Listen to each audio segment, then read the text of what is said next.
Many of the examples you've given have been examples of innovations that have started small but then developed into major outcomes. Is there a way we can predict that for ourselves? Well, I think that the first thing is very few people actually ever do discover things on their own. But I think, you know, a common thing is industry knowledge and expertise being at the forefront of new knowledge in any industry. Because if that new knowledge translates to value to your customer, if you are absolutely obsessed with ensuring you have the latest and the newest knowledge relevant to your customer base in terms of creating value for them, there is no way you will not be successful. That is an absolute key thing. If you come to your clients first and say, here's some knowledge that's going to get you further ahead, it's going to make you perform better. I mean, probably one of the greatest ones of that in terms of in the marketing world is that, you know, 20 years ago you literally couldn't survive without an ad in the yellow pages. Well, Google AdWords are the yellow pages of this era. And if you have experts in Google AdWords, the value that they can add to your business is absolutely unbelievable. And so to become an industry expert in that area, rather than still trying to sell something that's, you know, not working like it used to, that is the key, to continually serve and continually be up, because that's your job. You know, your clients are out there doing what they're doing, and they're depending on you to bring them the latest and newest knowledge relevant to making them competitive and, you know, as good as they can be.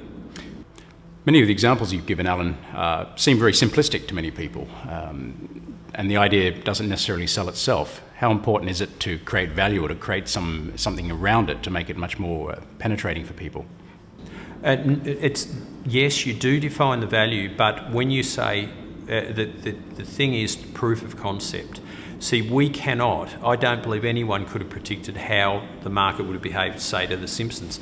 And a classic example is that some guys spent a few $1,000s and got these weird looking shoes made, and instead of trying to go to the local stores who wouldn't actually sell them, they went to a boat show, booked a stand, and they were Crocs, and they sold 3,000 pairs in 2 days. Now, that's all you need. See, it's an interesting thing about market research and about proof of concept, is you can go at one angle, which big companies often do, which is where you can pour in a huge amount of research. So New Coke, 230,000 taste tests, a couple of years of study, massive failure. Why was that a failure? Because what they did is they went that way towards research instead of the other way towards customer behaviour. It doesn't really matter. For example, if I'm selling a product, should I really care about the motivation, the thinking, the psychology, blah, blah, of that client? Or should I forget all that and instead of trying to analyse every person who walks past the store, just see if someone pays the money? Because does it really matter? Who cares? Who cares what their psychology or thinking, or if they buy the product, that's how I'm going to make money. So in the case of the Crocs, rather than getting all deep about that, what they just did say is, will they buy it? Do they want it? And will they pay the price I need to make a profit to buy it?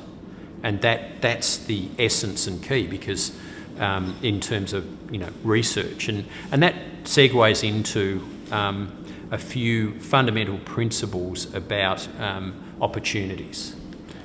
I'm interested in the concept of the object itself. Does every object have the same potentiality, or is it more how you position it and how you create a process around it? You gave the example of the Croc shoes.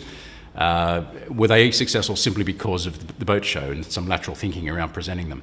Well, that's a very interesting thing, because 2 years before iPod was brought out, Creative in Singapore, who were good engineers but very bad marketers, they introduced a product called the Creative Random Digital Jukebox, which was an iPod, it was an MP3 player. Terrible name, should be 2 syllables, used in the vernacular usually, and it looked ugly. So that product did the same as the iPod, but the X factor was it didn't look like it didn't have any style about it and all that sort of thing. So it is a package. It's not just one thing. It's it's not utilitarian, as it were, because people are not logical by nature. Yep. So does every product have the same potential? No, I don't believe it does. And the question in terms of analysing, a fundamental that we go through to analyse any product, the first thing is look at the fundamentals, the really basic, what is the market? Do I have any barriers to entry? Do I have any IP? Do people want it? Will they pay enough for me to make the money on it? Am I going to be gazumped by somebody else? So that's the first thing. Really analyse that in a fundamental sense. And the second part is and this is more deep, and one of the biggest mistakes that innovators make, absolutely number one. And in companies, it's again because people will be too scared to say it's a bad idea. But and that is that are they interested in it, and do they really want it? Now, what typically happens is that when you talk to your friends, when you talk to your colleagues and all that, they will say to you, yes, of course I do, because they don't want to be discouraging. Now, the problem is that that's not a good indicator of what people really think, because unless people work on the theory of tell me less of how it came to be and more of what it means to me. So they don't care. I mean, the best example of that, if a typical movie takes 3 to 5 years to produce, and thousands of people and sometimes hundreds of millions of dollars, but if you have a choice of 3 movies on Sunday night that you're going to watch and you've got the remote control, how much on average would you give them before you switched? Don't know. 2 minutes, 30 seconds. So on one end you've got people committing 3 to 5 years of their life, and you as the buyer are giving 30 seconds. So my point is that you need to be able to accurately see whether anybody's got any interest in that. And the ideal way is to ask them to buy it. And that's the thing. Then from there, if they do, then you've got to make sure it meets a specific need, very, very specific need. That is the next thing. Like, it's got to be small to start with. As I said, Google started with $1,000. Mac started with a combi van and a computer. Hewlett-Packard started in a garage. Henry Ford was a shift electrician at a power plant sort of thing. They all started small. We see them when they've gone on later on. So it's got to be a focus market, very specific, and then it's got to be manageable by you at the start. Tiny resources, limited number of people, focus market.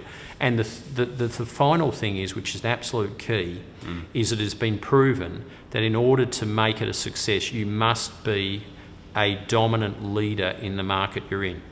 Even if it's only a tiny little market, but you've got to aim for market leadership. You must be the market leader.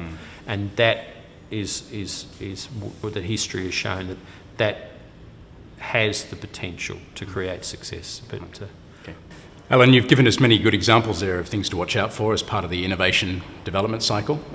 Are there any examples that you could relate that bring all that together for us? Absolutely. One of the things that I did discuss earlier is that 2/3 of all ideas start out as another idea, and then they get changed before they actually work. And one of the examples we had, a real life example, was someone who wanted to produce a product, sell it into a retail market, and the first thing that we said is, well, first of all, it's too big, the market's too big, and you're not focusing and dominating on a specific market. In this case, it was wine by the glass.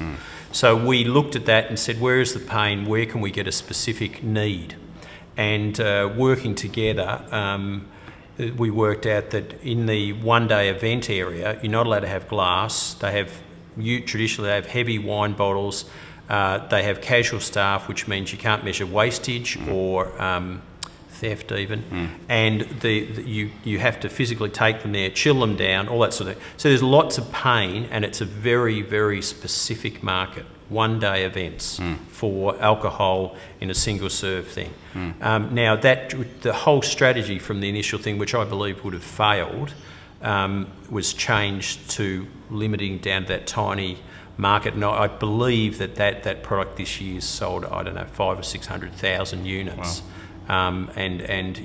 That's a classic case of a very intelligent person who worked together, thought it out, revamped it in a group environment, and that's what came out the other end. So it's very that interactive testing kind of framework, isn't it? Really tapping into what the customer really wants. And not being married to, again, going back to at the beginning of this, I said the number one reason people fail to make projects successful is they go too big at the start because they see other people who've done something big, but what they need to do is go very, very small. I know I'm repeating myself. Limited resources, limited market, very specific need, dominate market share in a tiny area, and then repeat it out after proof of concept, and that is what potentially makes a successful innovation. Okay, well that's some really good information there, and I hope you apply a lot of the learnings from this session. So Al, thank you for coming in. I'm personally enjoyed it very much, and it's been some great content. Thank you, Stephen. And thank you for watching, and we'll look forward to seeing you again on the next episode of the Executive Business Network. Bye.